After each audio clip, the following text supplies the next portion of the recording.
Good morning everyone, this is John for MTG Nexus with another Boros Burn video here in Modern. As a friendly reminder, if you like what you're seeing on the channel, please consider subscribing, giving us a thumbs up, and leaving a constructive comment down below. So, back to playing some Burn today. This video is kind of in honor of Zach Goldman, who kind of was bemoaning the fact that people were still throwing Boros Charms like it was 2017 in regards to, I think it was the Modern Showcase this weekend. So let's throw some Boros Charms, shall we? Those of you who don't know, Zach Goldman was one of the driving forces behind the rebirth of the Urza decks in the early stages when everyone thought it was gone after the banning of Mox Opal and Oko. So I have a great respect for his magic acumen, but I do vehemently disagree that Burn is not a decent deck in Modern. I would not say it's currently well positioned, but can still have results with the deck. So main thing, we went back to 4 Rift Bolt in the main deck. We moved the extra copies of Skullcrack to the sideboard. We got rid of kind of the nonsense like Deflecting Palm and Searing Blaze. So we pretty much have a fairly clean sideboard now with a little bit of extra emphasis on Graveyard Hate due to the Breach Grinding Station deck that's been popping up a little bit. Rumors at least on Twitter, so I want to have extra hate for that, in addition to Dredge having done well for once in a while from Sodek. Beyond that, I chose not to bring Wear Tears into the sideboard. I don't think Wear Tear notably improves the Ad Nauseam matchup, which has popped up our last couple Modern leagues. So I think I'm just going to leave that be and understand that I'm pretty much a dog in that matchup regardless of what I do. So I'm just going to stick to the plan and then still leave a couple Course Up Firewalkers in the sideboard for the red mirrors. Beyond that, not a whole lot new going on with the list. I think we're starting to get to the point where it's kind of tuned for the metagame outside of running something like Tenalt Ingus, but I honestly haven't run that many Primeval Titan decks online, so haven't really seen a need to run that, at least in the leagues. Maybe in the preliminaries there would be a need, but we're playing leagues here. So anyway, on to the matches. And we're on the play for match number 1. Good place to be.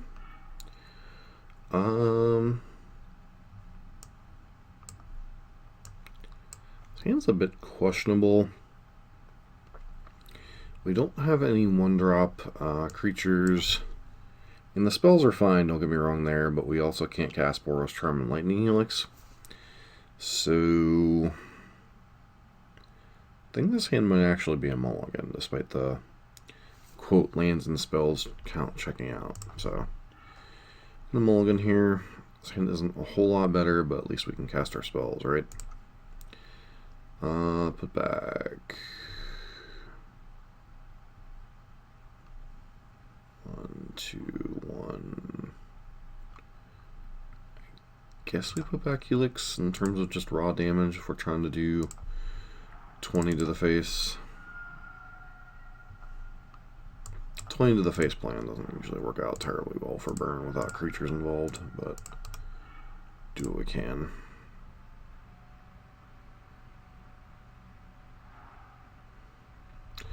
Especially things packing black and green usually.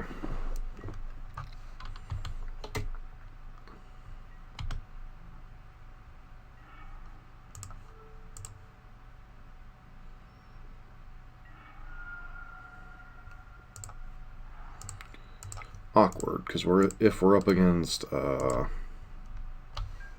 something like Infect, then we really want to be able to cast Searing Blaze for its full value, but I say most likely Verdant Catacombs, we're up against some type of black-green deck. Alright, Jund. Sure. Bolt them in response. Probably lose our Boros Charm here. And they can kind of nullify the use of Searing Blaze.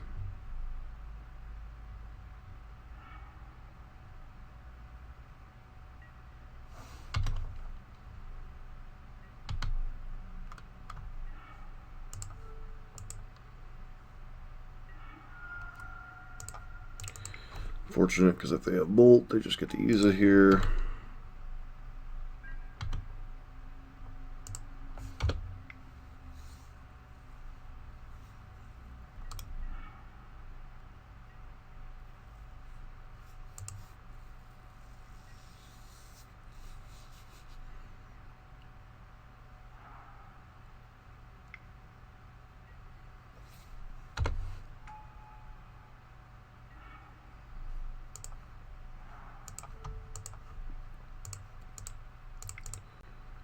killing Goyf with it anyway.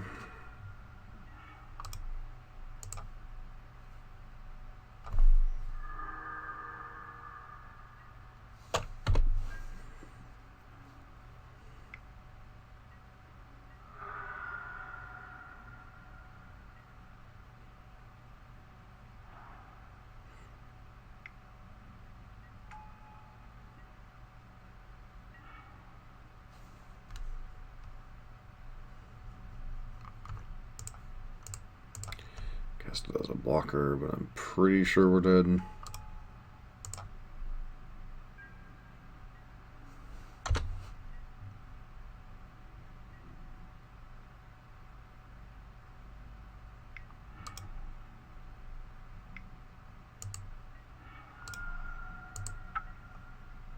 So they get to kill us on turn 5 despite having no turn 1 play. So it's a little rough. Against Jun, we want the Path to Exiles and the Skull Cracks. Take out the Searing Blazes, are usually actively pretty bad against Jund. And then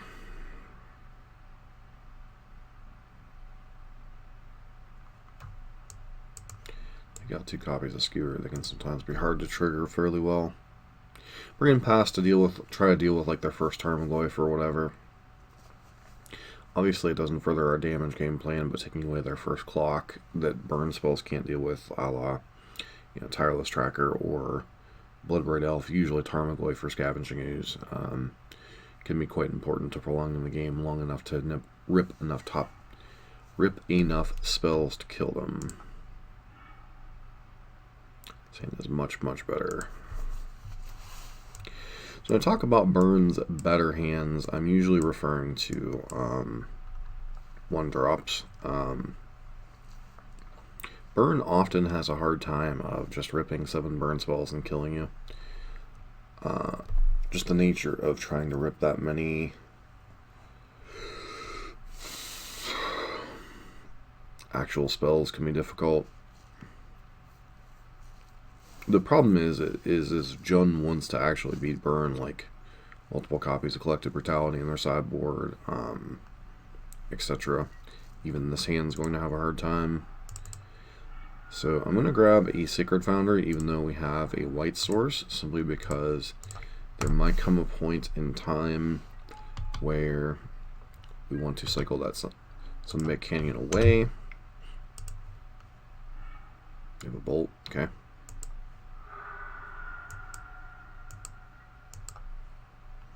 I am aware the extra damage can...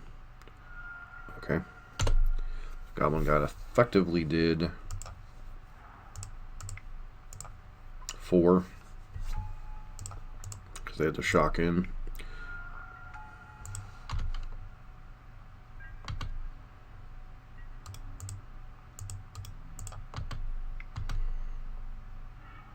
There's a Liliana.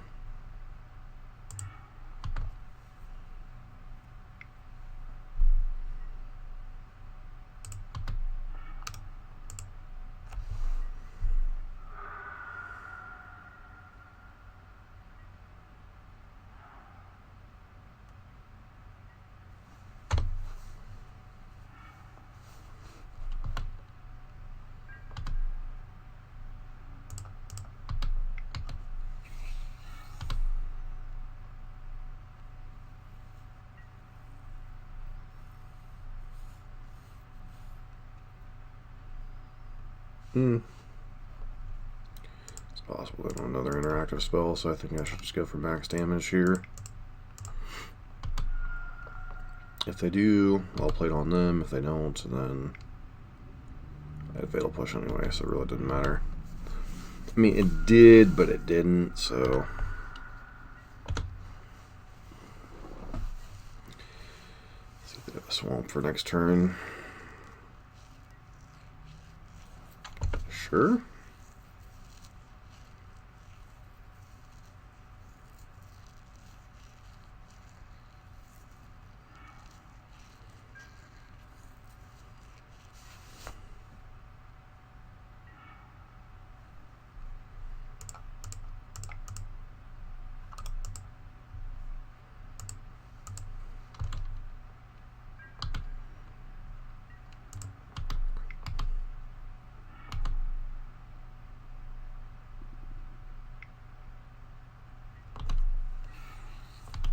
So they kept a hand on a bunch of reactive spells. Not fault them for that. Their hand's like going to be Bloodbraid, Liliana.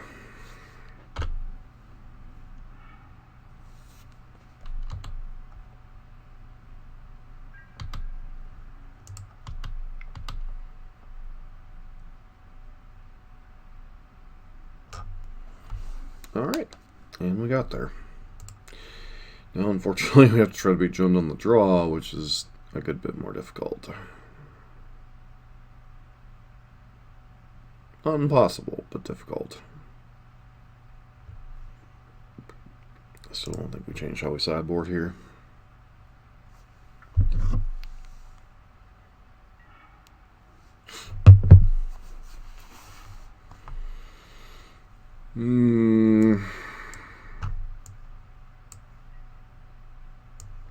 Let's keep getting 7, which is never good for us.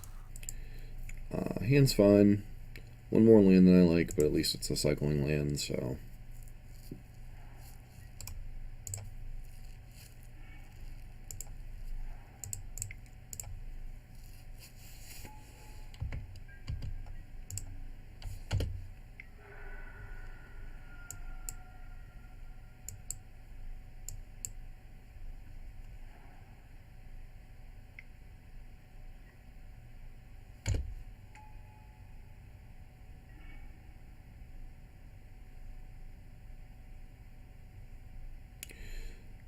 So fetch land would put Goyf at a 1-2, Bolt would put it at a 2-3.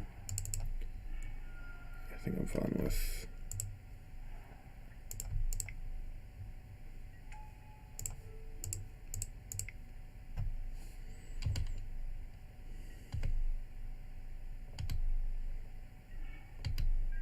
Gotta be careful when you're bolting on Goyf to make sure that putting an instant in the graveyard is not going to enable them to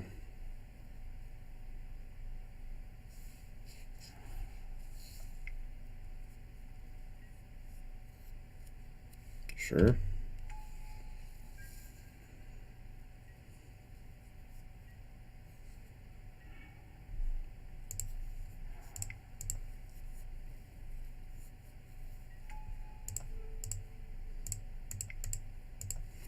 So here they're not actually gaining life.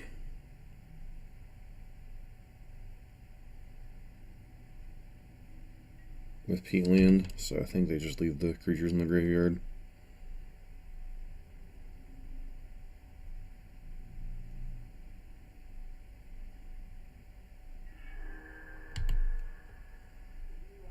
Yeah.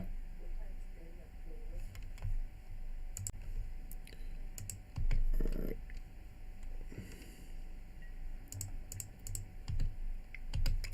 On to attacks. Playing Engineer could be problematic-ish.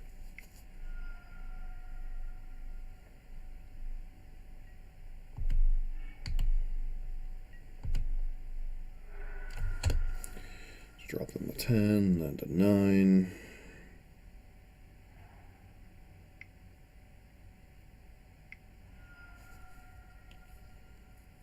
Question is, what do you name here?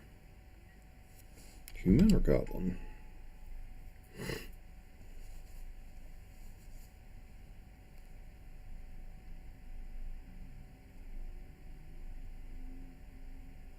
Human. Fair enough.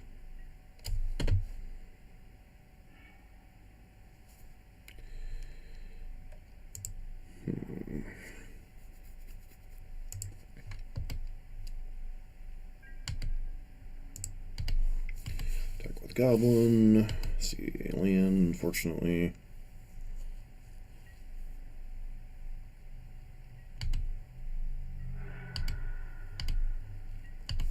Just leave up Skull Crack at the moment.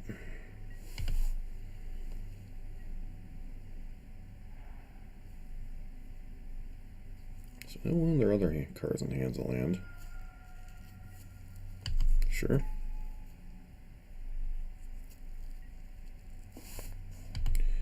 Sacrifice a creature.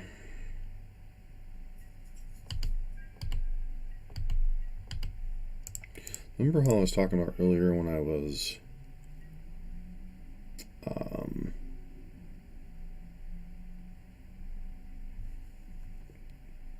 fetching lands last game? This is the exact situation that I was referring to.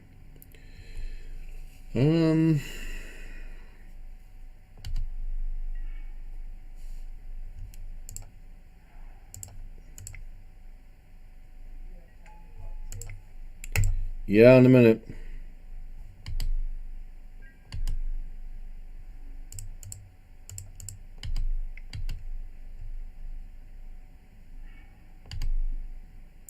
Plug engineer on top.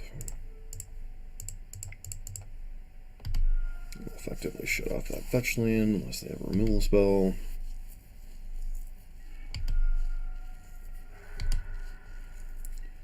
They do not. So that fetch land is now dead, as is their nurturing peat land as far as drawing resources.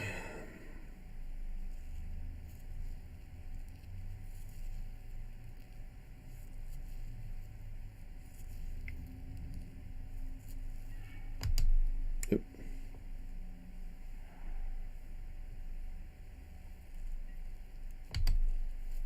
Sure.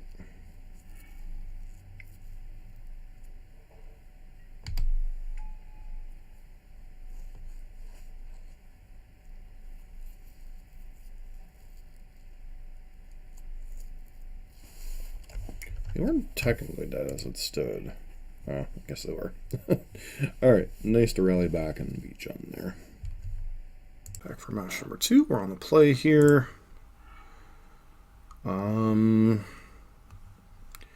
It's a little bit awkward with the lack of white mana, but still pretty reasonable, I think. So definitely a keep.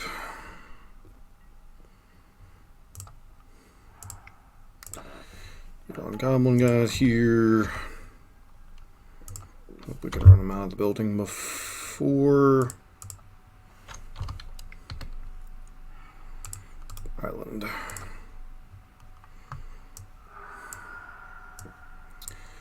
Okay. Oh, Merfolk, yay. Merfolk are spirits.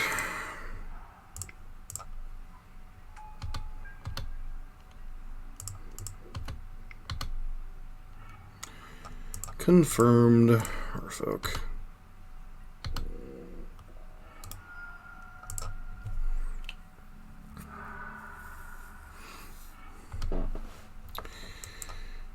All right.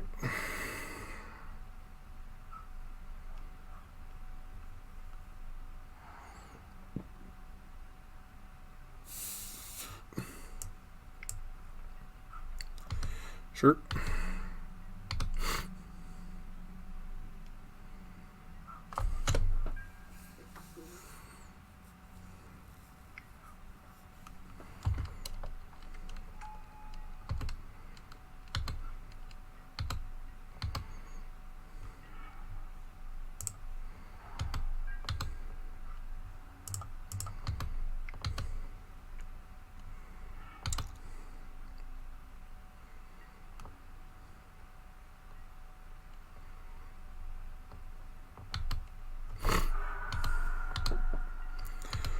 Alright.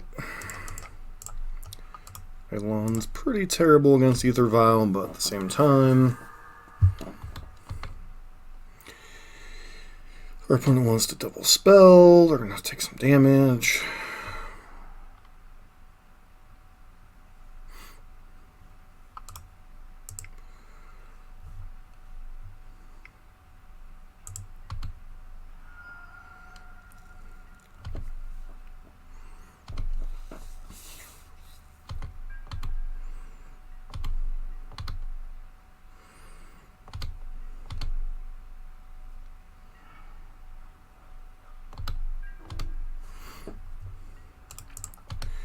Trigger.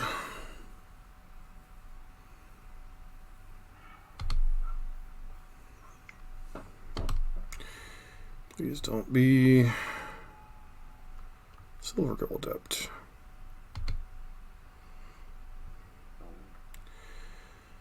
So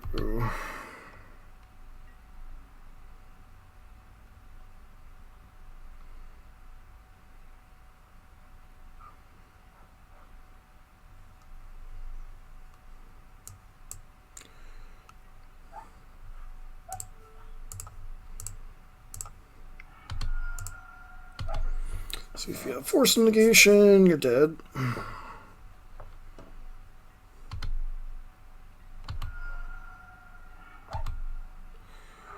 Go to 1. We still have 2 creatures on the board.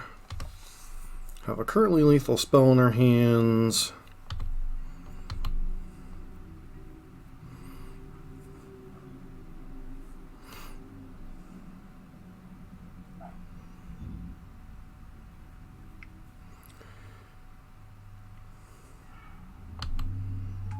Okay.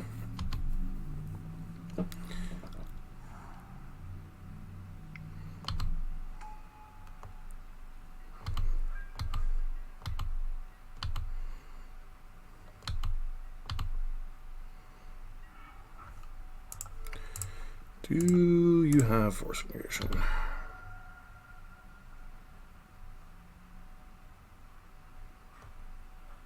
You do not. Alright. Aggressive start against Merfolk, always a plus. Always something there to remind you. Alright, so...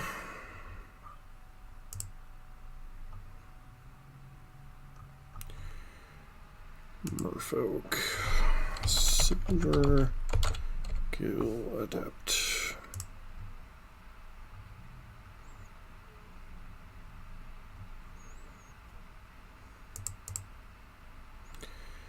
So, chalices are a possibility.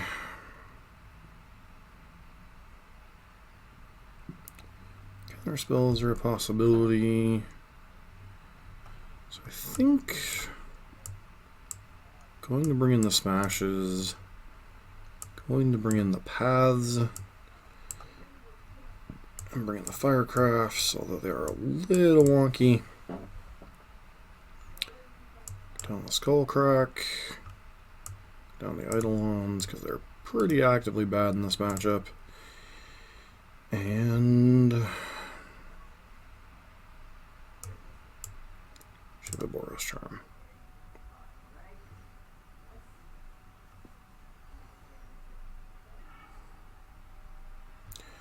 So 3 lands, 4 spells. I think this hand's reasonable enough. No lava spikes. Kind of a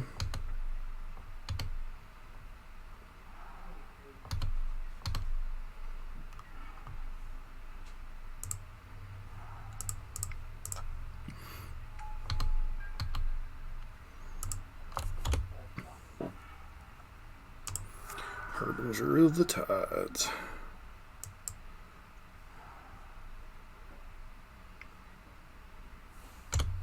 Sure.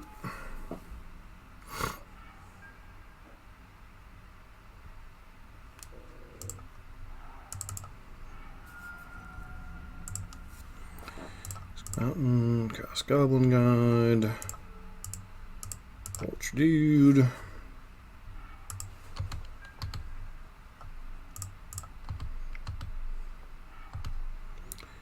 Biomancer is kind of whatever.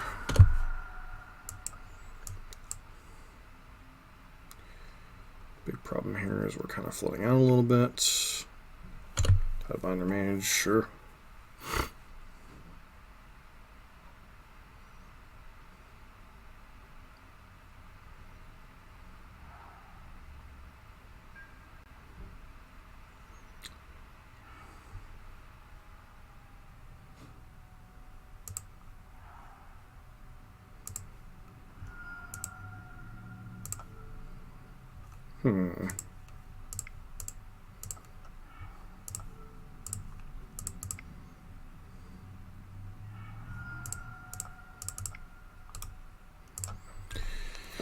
All right.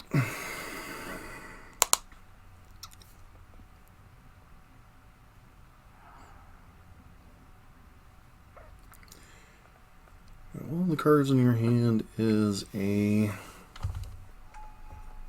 Manamo, or a Benthic Biomancer, sure.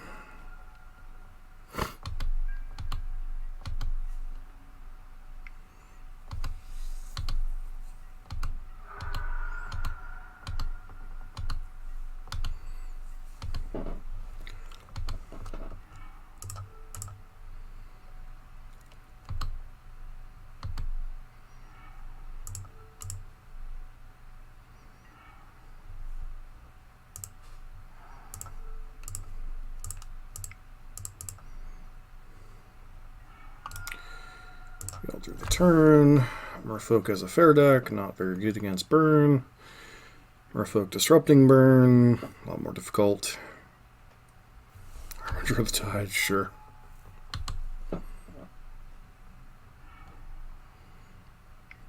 Yep.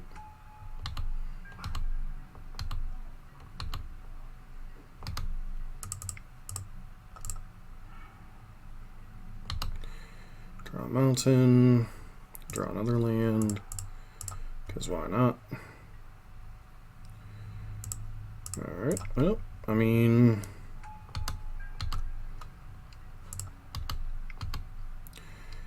They draw another Benthic Mob-Answer. Tradesies, sure.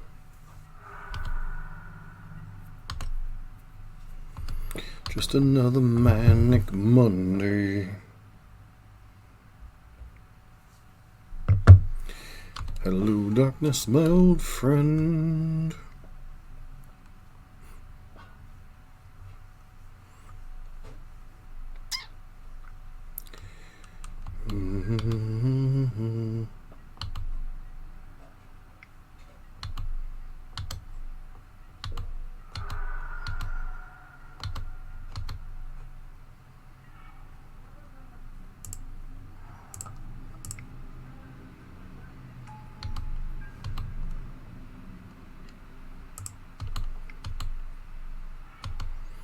Burning Seas, sure.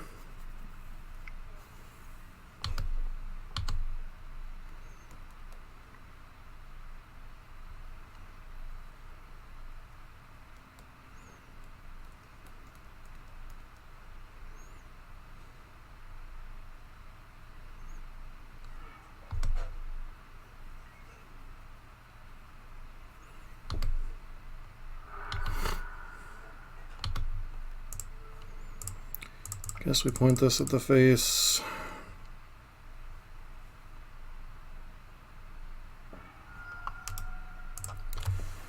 So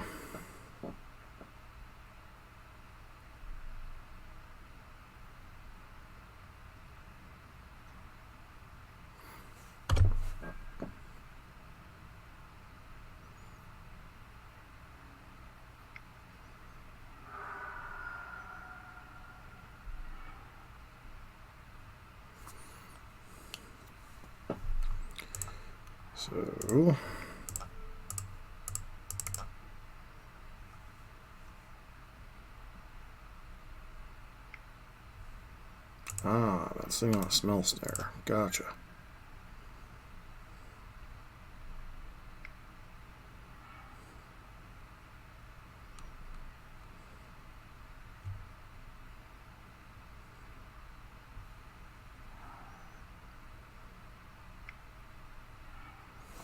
Okay.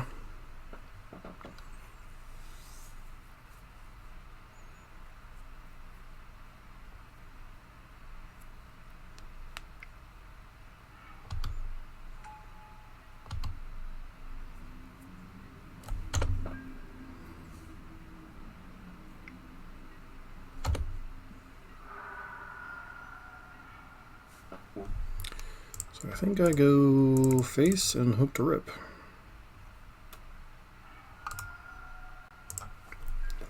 This was at Firecraft, obviously. Would you just be lethal? Okay.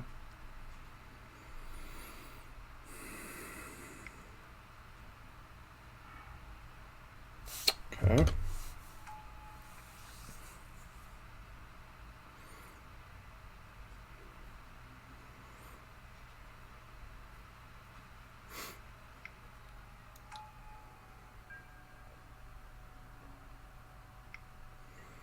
Fingers crossed.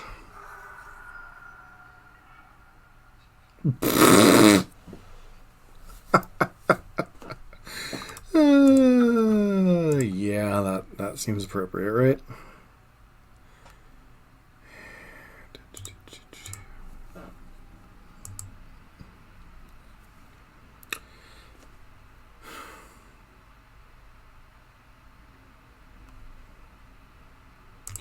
Still think it's right to leave smashing.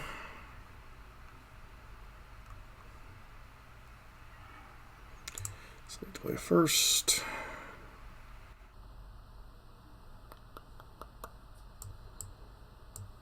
Oh, man.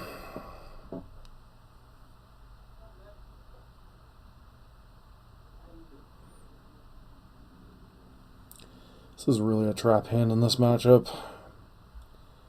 Like, you'd think 13 points of burn is good, but this is a mulligan. We don't have any pressure in play to back this up. This hand also is a mulligan, 5 lands. This hand's about as good as you're going to get for a 5-card hand, so here we go.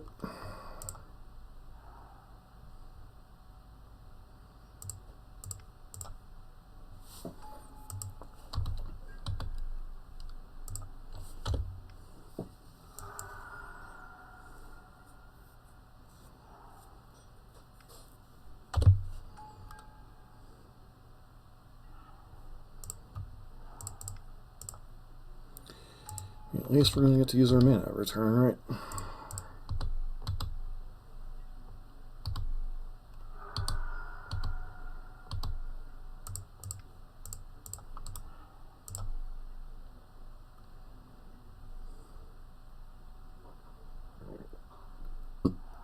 Okay. Annoying.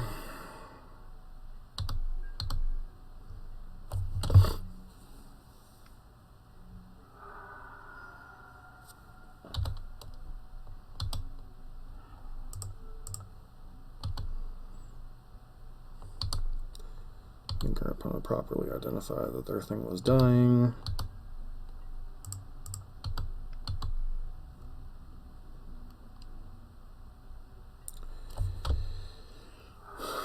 Spreading Seas might get us this game because we have 2 lands on the bottom of our deck right now.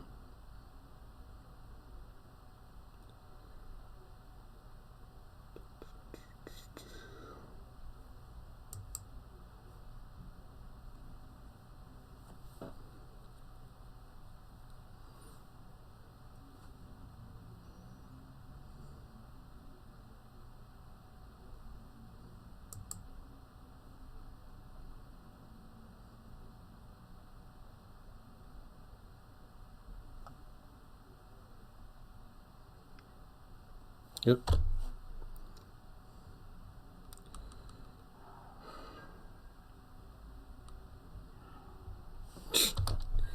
Yep.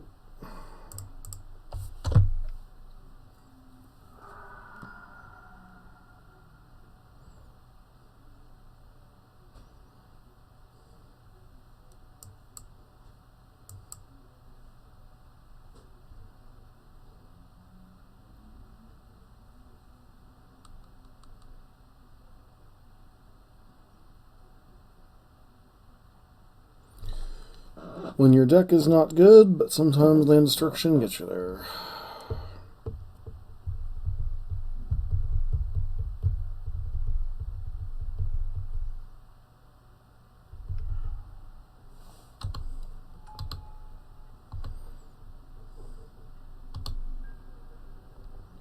Non-deck cough up a land, please.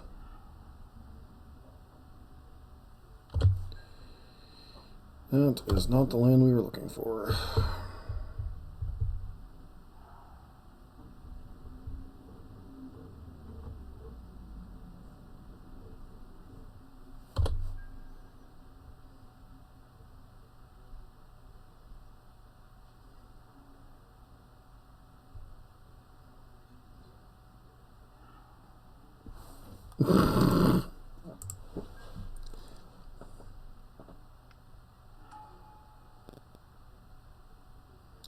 Sure.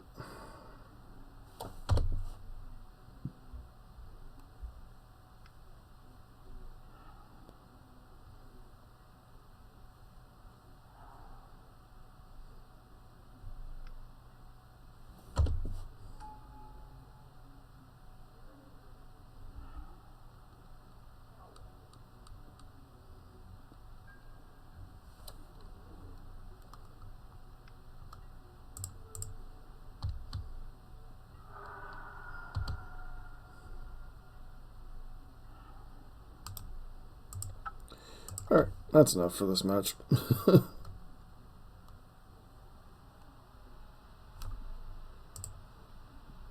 Alright, and we are back for match number 3. Unfortunately, this is going to be a replay because when I was recording the league, I was having some connection issues with Magic Online. The connection kept fluttering, and I kind of just stopped recording. That way I could focus on the match. I was already a bit on tilt from the ending of the Merfolk match, and then internet issues. That definitely played into some poor decision parts in this league, but we'll kind of go over that as we go along. So this hand, we're on the draw. This hand has high upside, but has the risk of not having a second land. So, unknown opponent, but we do have 6 1-mana spells. So we should still have a good hand if we ever draw a second land, and even if we don't, we should be able to deploy most of our spells before the game is over. Opponent leads on Treetop Village, which kind of indicates a Jund or Rock archetype, maybe mono green Stompy with a slower hand. Lead off with Liliana, so we know we're up against a black-green X deck. They lead on Once Upon a Time, which definitely indicates to me that they're not Jund. They go ahead and deploy a Dark Confidant, which I presume they were intending on blocking with. They go ahead and block. I could have bolted Confidant there, but really just wanted to get creatures on the board because their effectiveness wanes in this matchup. Here with this discard, we probably want to pitch either Searing Blaze or Lightning Helix. I think I choose to pitch a Lightning Helix here. This did not appear to be a racing situation, but it rapidly becomes one as they drop Scoos, which is probably their best or second best card game 1. Could have Searing Blazed the Liliana, which might have made sense, but here, Boros Charm, even with the ability to gain 1 more life, because there's only 1 more creature in the graveyard, put them to 9. We conveniently have 9 points of burn, so if we rip 1 more land, the game is over next turn.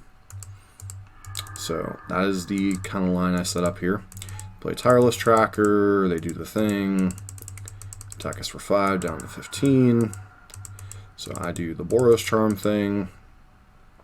So now we're left with Goblin God, which isn't going to get through for any damage. We have 3 burn spells. Didn't hit the land drop. Opponent currently has 5, 8, 11 power in play. So that's kind of where we're at. So they need to somehow come up with 3 additional damage. They already have 1 on the board with this Clue token. And then I choose here to go ahead and deploy the 2 burn spells. And they would just be able to neg and get rid of things anyway. They choose to fetch, which I find interesting, which puts them dead to a lot more things in our deck. I was kind of hoping that they were going to Tireless Tracker us here. They were cracking a Clue. They trigger Liliana here. So our choices are a couple fold here. I can discard Goblin Guide, which gives them another thing for their ooze to eat, which puts it up to 6, 11, 13, which puts us conveniently dead. However, even if we had discarded the Lightning Bolt here and counted with getting through with Goblin Guide, they could just crack. Wait, 1, 2. So activate. That can only have 1 thing up. They could potentially have had Fatal Push here. So I actually think I discarded the wrong thing here. I think I was supposed to discard Lightning Bolt. And instead discarded Goblin Guide, so they ate the thing. And then they had just enough mana to activate and kill us here. So if I would have discarded Goblin Guide and they didn't have Fatal Push or tapped the wrong mana, I'm not expecting themselves to die to a Goblin Guide. Or they might have played more conservatively if they didn't have exactly lethal. So I discarded the wrong card in that particular situation and enabled them to exactly mana-wise kill us. So when they say decisions don't matter in a burn deck, they're obviously wrong. Anyways, on to the second game. So on to the second game, sideboarding. Boarded out 3 copies of Searing Blaze and 2 Skewer the Critics. Searing Blaze often does not kill Scavenging Ooze and Tarmogoyf, which are the important creatures in the matchup. It can kill Bob and Tireless Tracker pretty decently, but usually they board out Bob if they have enough sideboard cards. And then Skewer the Critics, the reason why I cut Skewer the Critics as opposed to some of the other one mana spells is it can be difficult to trigger Spectacle sometimes in these Black-Green X matchups, because they're able to either strip a key spell to keep you from double spelling or kill your creatures so you can't enable the ability of Spectacle. So I'd sometimes like to trim on the Spectacle cards for that particular reason. Brought in the 2 Path to Exile. You need to be able to deal with the first Tarmogoyf / Scavenging Ooze. Often that buys you enough time to win the game. And then brought in the 3 copies of Skullcrack, because obviously Scavenging Ooze is already their best main deck. And if they happen to have Weather the Storm or Collective Brutality in their sideboard, you want to be able to answer that as well. So, and once upon a time, it's also possible they're running something like Obstinate Baloth. This hand, once again, has the issue of being a 1-lander. I think I end up keeping this one because it is against a Black-Green X deck. Fetching the Shockland, as much as last game became a race, you just want to be able to deploy all your spells. They find a Dark Confidant off the Once Upon a Time, which is kind of weird. Once again, they usually want to board out Confidant, but maybe they don't have enough options on their sideboard. Take Lightning Helix, recognizing it's a race. So here I could deploy Lava Spike, get in for the extra 4 damage, or I could suspend Rift Bolt, which is the most mana efficient play in terms of spells we want to play down the line. They play out Dark Confidant. We go ahead and Rift Bolt it out of the way. Once again, could have chosen to Lava Spike to get in max damage, but I wanted to suspend the Rift Bolt to be able to set up the quickest kill. They Liliana us here, which is kind of whatever. We drew a land, so we can get rid of all of our spells this turn. So I held the last spell to trigger them to try to discard with Liliana. Being able to play at instant speed, we could react to whatever they were doing. 2 things. One thought process is this forces them to discard, so maybe they don't want to play a Tarmogoyf or Scavenging Ooze or something before a Path to Exile gets discarded. But it could also be a mistake, because if they're holding Weather the Storm, that's going to really hurt us. So they end up discarding a land anyway. Castle Lockdwayne, kind of a nice bonus for them being black-green.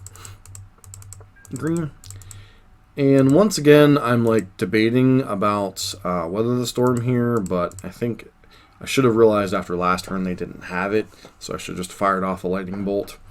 But there are risks to playing games of chicken with a Liliana sometimes. So there was possible mistakes there on my part. I was thinking, actually, as I was playing the game, I was actually thinking that, well, maybe they could have Weather the Storm. But in the end, it wouldn't have mattered because they just basically would have negated a Lightning Bolt there. So, interesting matchup for the first 2 games. Game 1 came down to a choice of mine. We were dead if I discarded the Goblin Guide, and we might have had a chance if we had held on to the Goblin Guide. Either we would have gotten 1 more turn, or the Goblin Guide itself would have been lethal. So a burn spell off the top that we could cast, or the Goblin Guide getting through would have been lethal that first game. So whenever I talk about in the wrap-up later how there were a lot of decisions in this league that were poorly played or were mistakes in the moment, that's kind of some of the kind of things that I'm alluding to, besides the mulligan decisions with some of these 1-landers. Back for the 3rd and final game on the draw. This hand's a mulligan. So why is this hand different than the other hands that we've kept? So one of the things people get stuck in their minds is that Burn is a burn deck. Burn is a creature deck that finishes the game off with burn spells. Your creatures have to be counted on a lot of times to deal, say, 6 to 10 damage in a game, or you're going to have a really hard time finishing off the game quickly with burn spells. This hand does have the capability of dealing 18 points of damage. We only have one land. We don't have a 1-drop creature. So I do believe this hand is a mulligan. See if my past self agrees. It does. This hand, really mediocre. You know, if this were a 7-card hand, we'd mulligan it. But on 6, against a discard deck, we keep it, getting rid of the land. They lead on Hex Drinker, which is early pressure. That Grim Flare in his things kind of pushed for a while ago. So I do believe I made a mistake here. I was trying to go face, and when it reveals a Collective Brutality.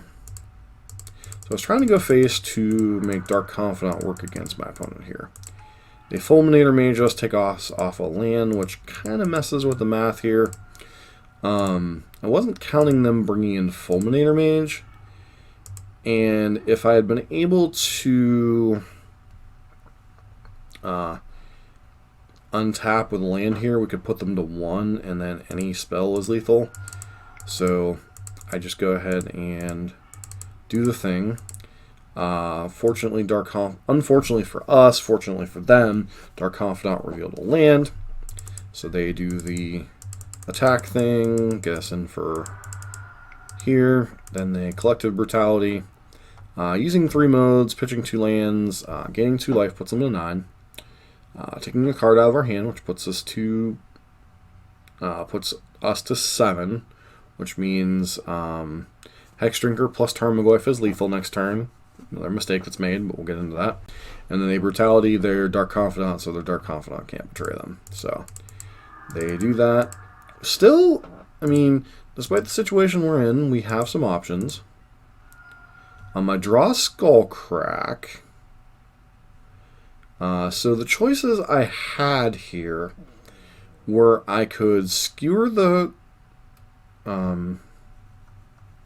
Hex Drinker. I could skewer their face, put them to 3. Hope they miss the pumping up to the 4/4. And I actually kind of punt that away. I had the opportunity to kill it, and they just pump their dude and kill us. So the problem is if we go to 6 here and we kill their Hex Drinker, I actually don't have the ability to survive. Can Skull Crack them down to 3? No, we wouldn't be able to Skull Crack them. We couldn't cast both spells this turn. So we would have been they would have been at 6 with us having a Skull Crack in their hand, and there's no 1 card in our deck that guarantees a win next turn. So the Tarmogoyf was going to get us either way. So the only choice I really had was I should have bolted the Hex Drinker earlier in the game to prevent the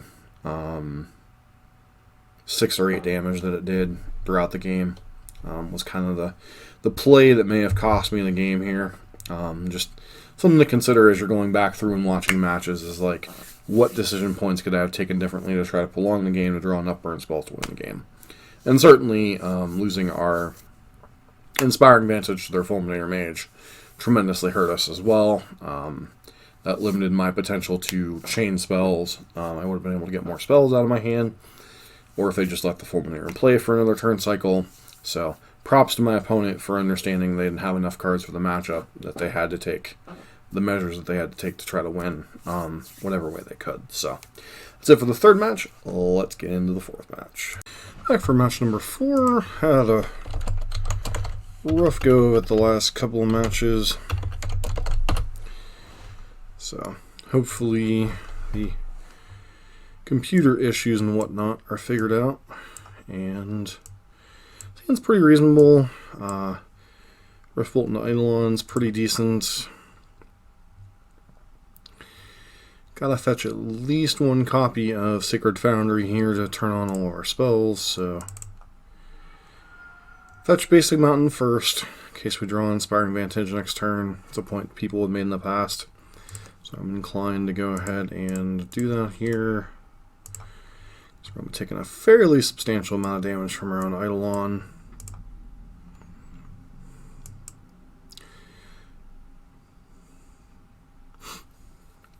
Match against fish. Interesting. So shock in a Steam Vents.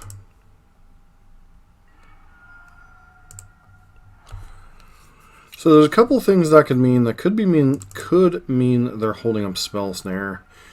Could mean they're just planning on opting here. Gonna say they're more likely to have opt than Spell Snare. Oh, they had the Spell Snare. All right.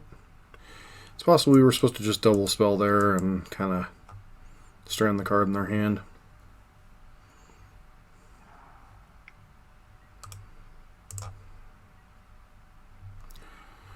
Alright, so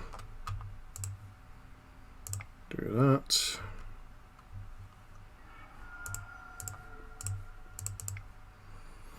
Do this. Wow, really? Force of negation, switching force of negation. Interesting.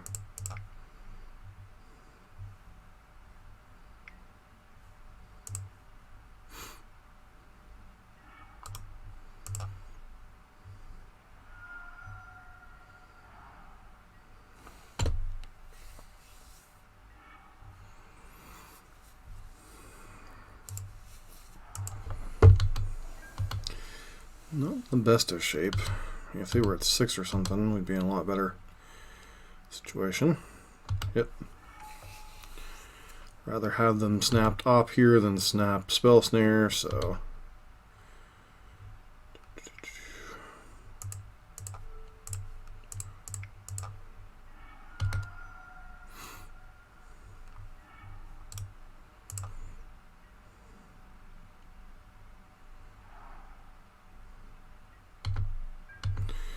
This has this on a bit of a clock.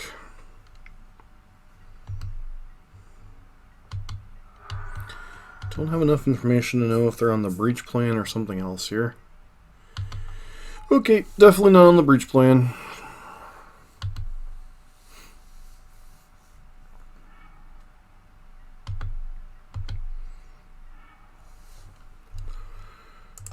God's not terrible if it doesn't get bolted.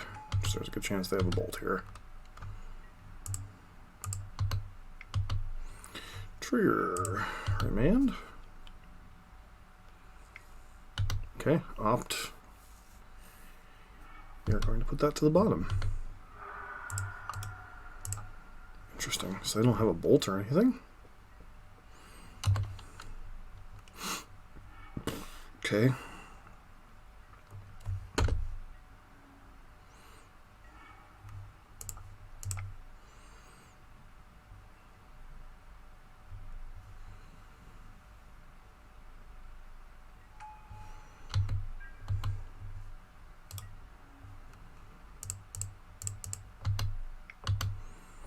Trigger this. Okay.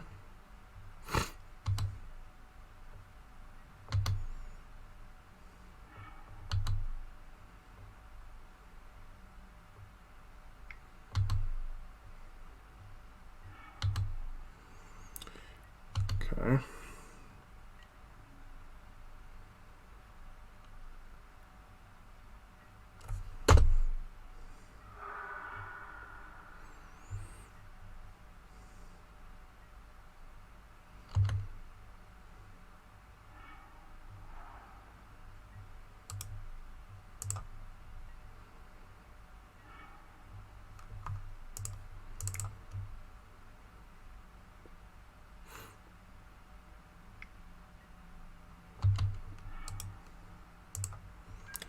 We're going to take a lot of pain this turn.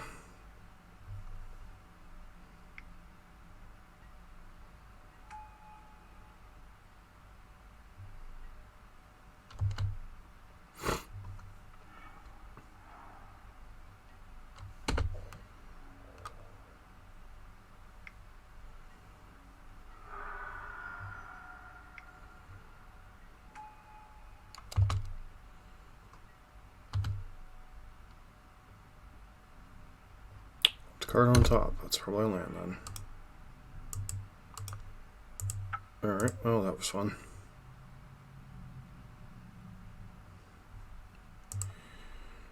Alright.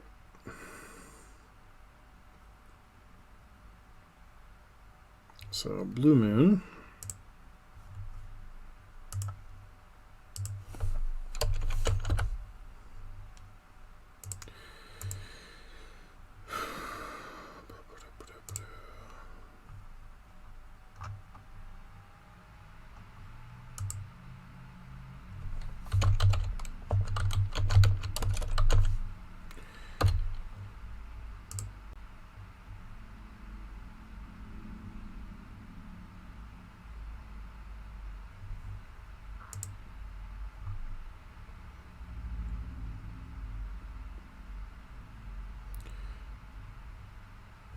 Doesn't look like they're packing terribly many Dragon's Claws, but nevertheless it is a card to be notable about. So I guess we bring in Skullcracks. Definitely bring in Exquisite Firecrafts. Could potentially bring in Smash. Searing Blaze isn't great, it's fine. Depends on how many. If they're running Briarthorn, if they're running other stuff. Shoot down on Lightning Helixes, I guess. Let's reduce some amount of white cards in our deck.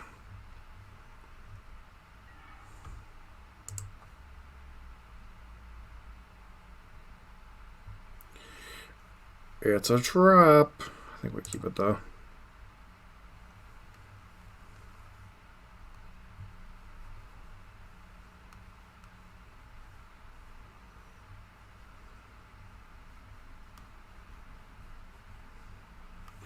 So I think the problem we had last game is regardless of what I would have played, I would have run into their counterspells at some point. And that Force of Negation early on saved their bacon. So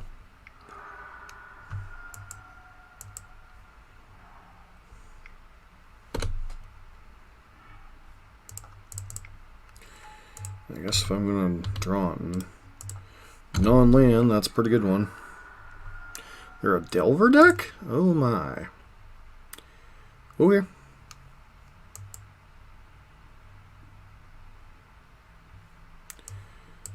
Wasn't expecting Delver out of them, but I guess that makes sense.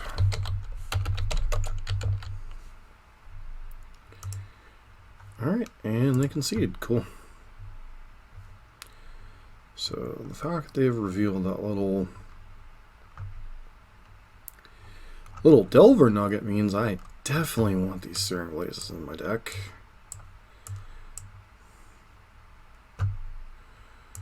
Boros Charms are significantly less attractive. Lightning Helixes are significantly more attractive, as we are much more likely to be in a racing situation. And can probably shave like one Skullcrack, right?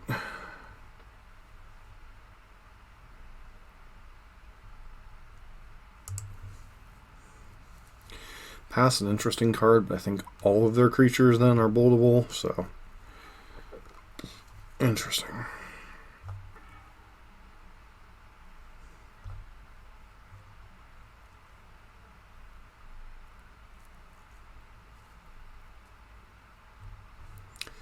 Alright, I mean, this is a keepable 7-card hand. Definitely want another land, though, so.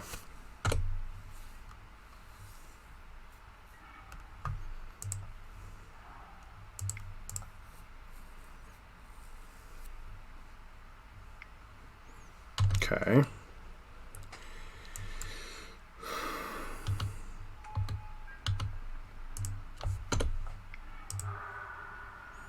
Yeah, Dragon's Claw, cool.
Sweet. Finally draw land when our opponent has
well, it actually resolved.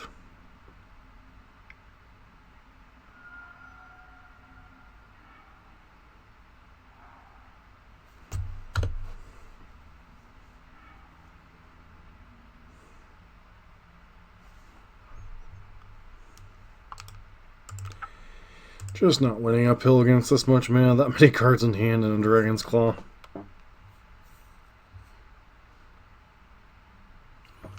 Be back in a bit with the 5th match. Yeah, we're back for the final match. We are on the draw. Seems pretty reasonable for being on the draw. It's got 2 lands. The Goblin God on 1, some interaction. So, pretty reasonable hand against a lot of decks. Okay. I was about to say Seachrome Coast, really? Okay.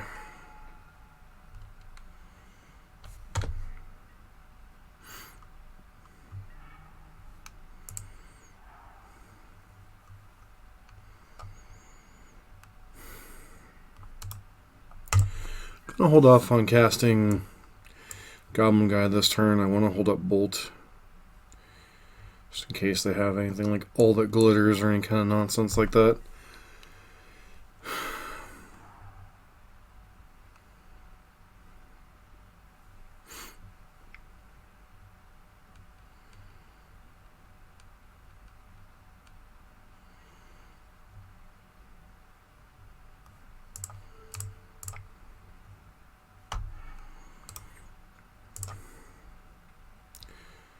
Took a hit for 1 here, which is fine.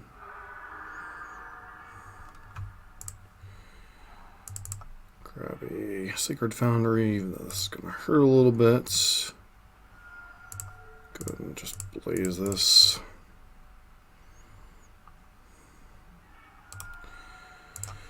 All the glitters. Could have been lights out.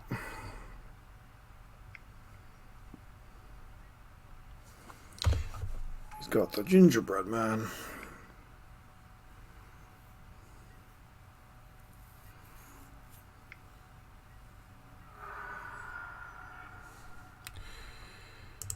Alright, so Goblin Guide.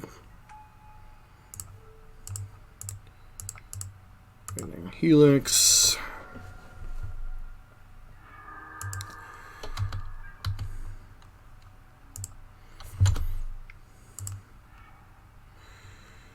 I drew an Ink Moth Nexus, which is a little scary. Okay.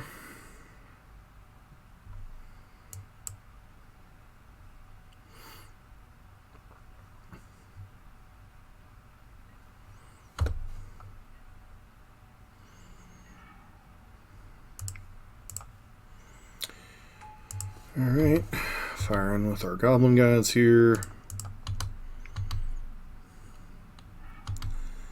Another All the Glitters, sure.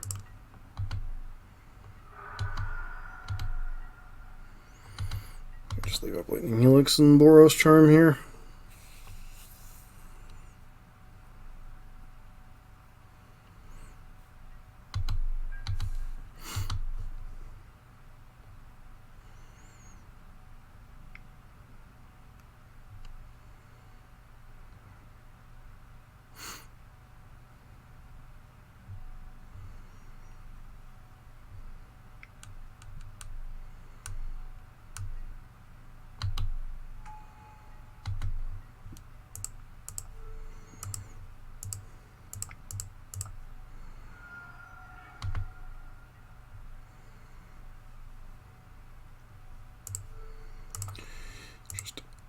In this game.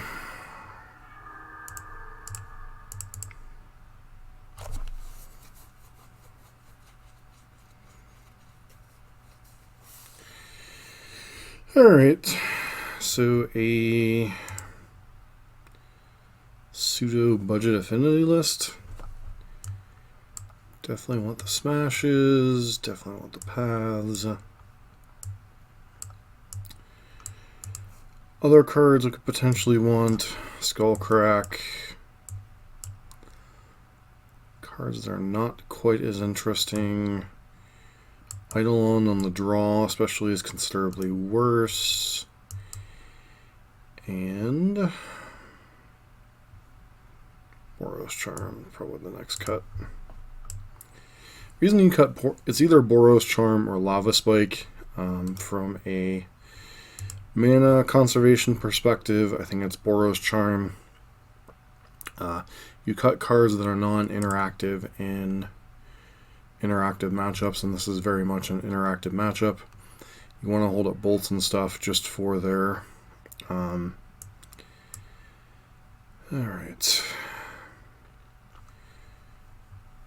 This hand is effectively 4 cards because these 3 Lava Spikes don't do anything. And I'm not sure...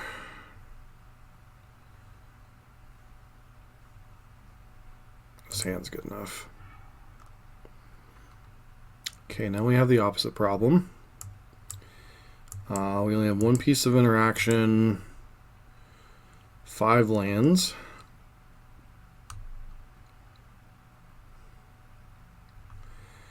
I think I'm supposed to either go to 5. Keeping this hand, what's the upside of keeping this hand? I think we will look in here. This hand's much more effective. Probably ditch Skullcrack in one of the Sunbaked Canyons.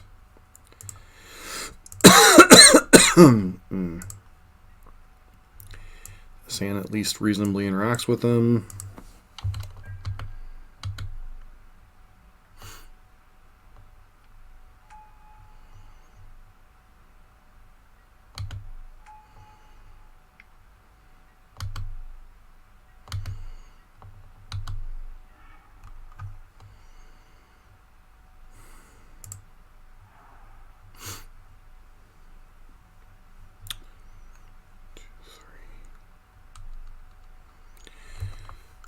How much do I care about all that glitters in this particular situation? I think with having Path to Exile, I don't care quite as much.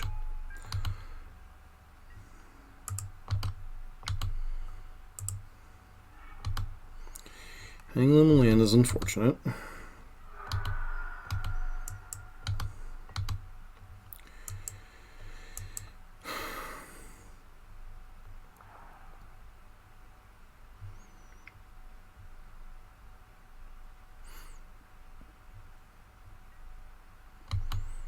Okay.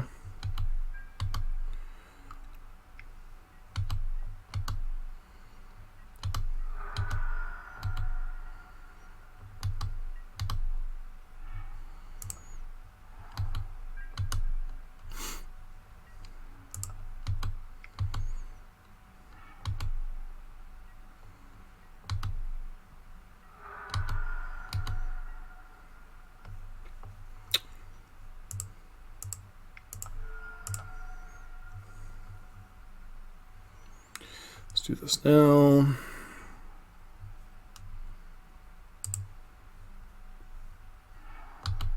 Okay. Hold up Bolt in case they have something else here.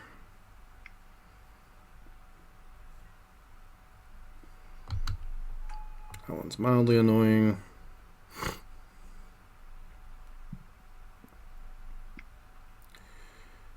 Have all the glitters too. It's extensively annoying.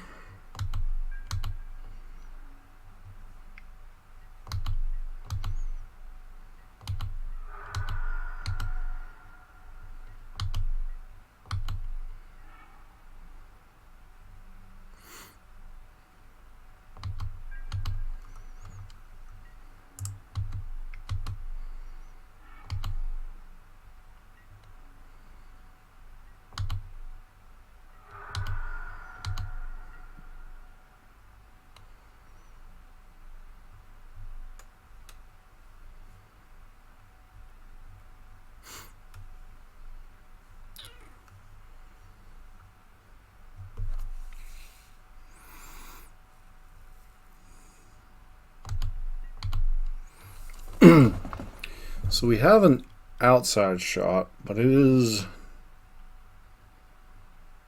a long shot nonetheless, right?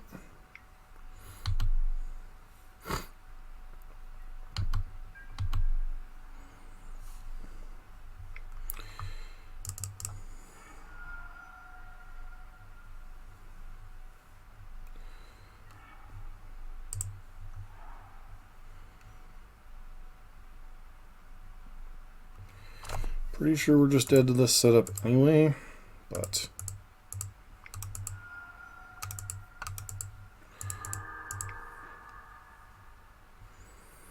just redirect there. Well, actually, we're only taking 6 currently.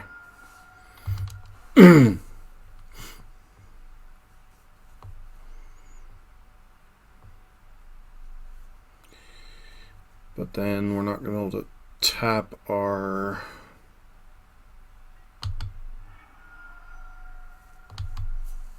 canopy land, so we're basically dead here.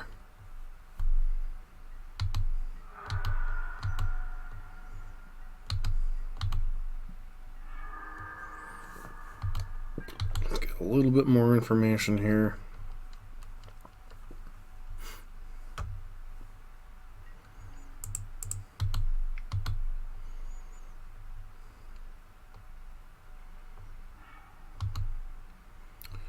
Okay.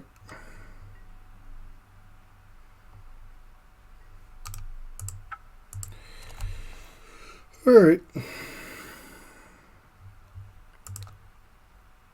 And still don't think we changed anything. They're an Ensoul all the glitters deck.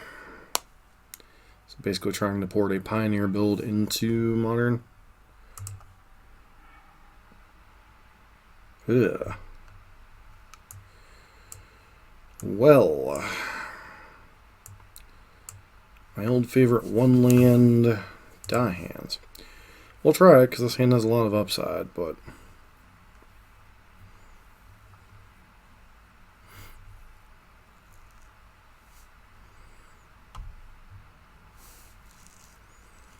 certainly argue that I am supposed to mulligan this hand.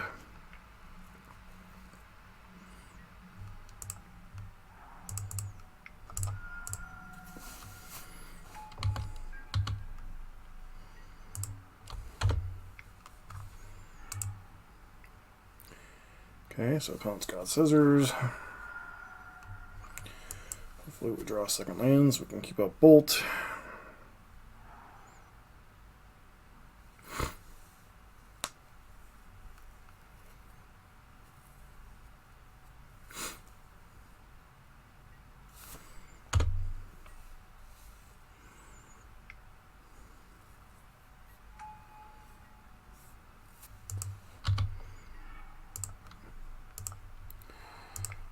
So this hand might pay off. Only time will tell.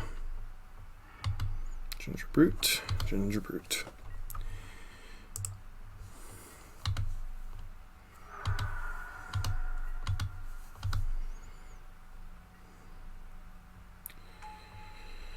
And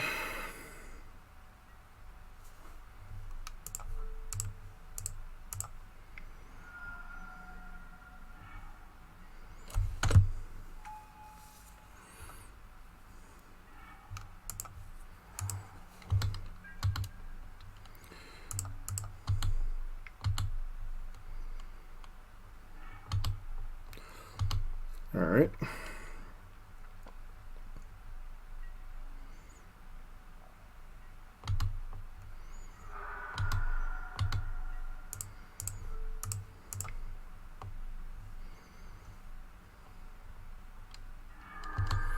Blast a whole up Helix if they try to go for.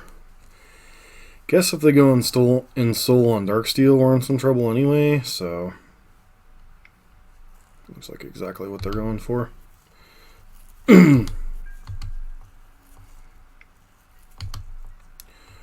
Wow. I'm gonna try to race. That's pretty ballsy.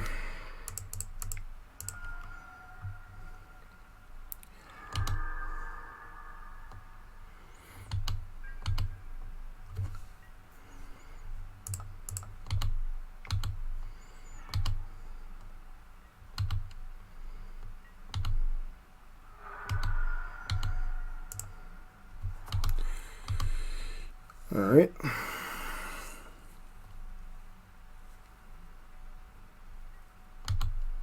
Sure. Okay.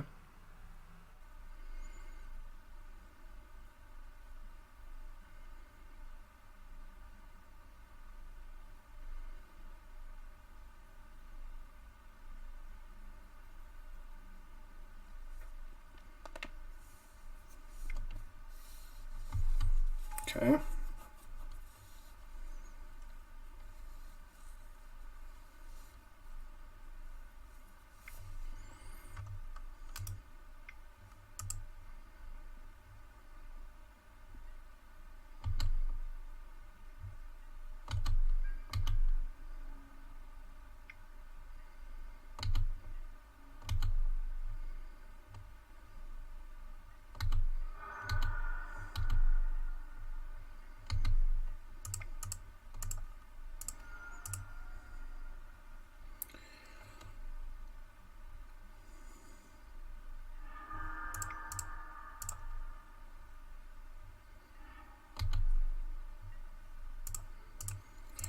All right.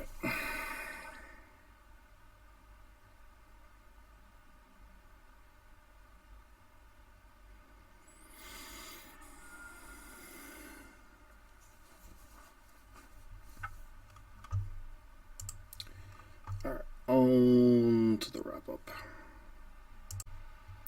So, I think this deck is getting pretty close to where I want it. I like the main deck for the most part. I think the sideboard's pretty close to optimal as well. Graveyard Hate Pieces, debatable. Like as soon as you go down Graveyard Hate Pieces, you run into a deck you really wish you had Graveyard Hate against.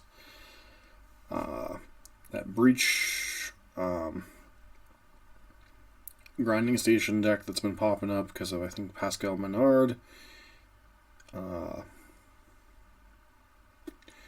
Had a lot of very, very close matchups. I think we had all 5 matchups went to 3 games.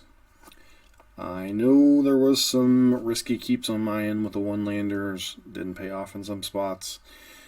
Some lines that I took that weren't necessarily the best. There were certain gambles I had to take, whether, with that Liliana plus in the Rock matchup, do I discard the Bolt? Do I discard the Goblin God? I think in the end I was dead to both lines. But, I think one of the huge takeaways of these last several leagues is there really isn't too many free wins for Burn and Modern anymore. The format seems like it's gotten a little bit more compressed. Like, a lot of the decks have a lot of similar power level. Definitely the speed has picked up a little bit again.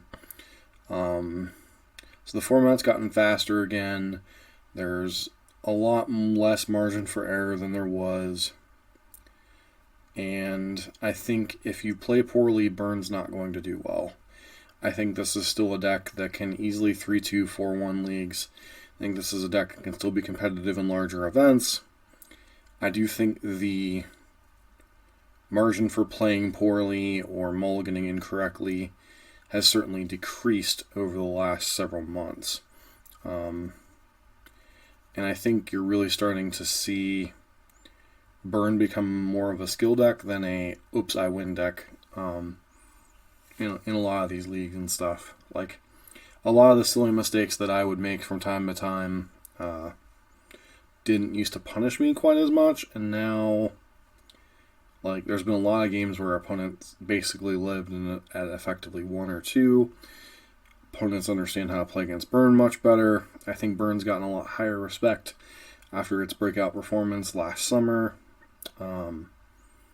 And I think people are much more cognizant of the Burn matchup, don't necessarily skimp on Burn hate or skimp on knowing the matchup. So I think a combination of factors of me not playing well this league, a few mulligan decisions that could have gone other ways, and a lot of just the format feels like the power level is very level throughout. Definitely could have easily 3-2, 4-1 this league. Like, just as easily as we 2-3'd or could have 1-4'd it if things have gone differently with the all glitters match or the Jund matchups. So there really wasn't much of a difference of margin between a 2-3 finish, a 4-1 finish, and an 0-5 finish, as crazy as that is. So I think the format has gotten much, much closer in power level, what's going on, and I think people are much more cognizant of how to play against Burn. So I think all those factors combined with some misplays and some risky mulligans on my part led to the result we got. So keep that in mind as you're learning that you need to learn from your mistakes instead of continuing to repeat them. So anyways, this has been John for MTG Nexus. Don't forget to like, comment, and subscribe to the channel.